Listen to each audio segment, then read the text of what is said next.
Здравствуйте. Майор полиции Камбаров. Проверяем документы. Да.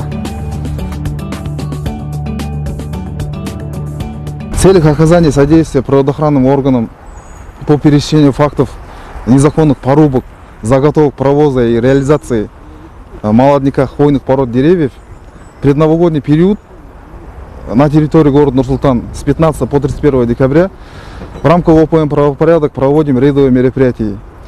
По городу создано несколько мобильных групп, которые сотрудниками Астана Ормана ежедневно осуществляем патрулирование зеленого пояса столицы на предмет выявления фактов незаконных порубок зеленых насаждений. Также нами осуществляется проверка в местах продажи деревьев хвойных пород на предмет проверяем документы ввоза, сертификаты фитосанитарные и договора, которые в местах, где осуществляют торговлю. В случае выявления фактов незаконных порубок, уничтожения, повреждения зеленых насаждений, просим незамедлительно сообщить правоохранительные органы.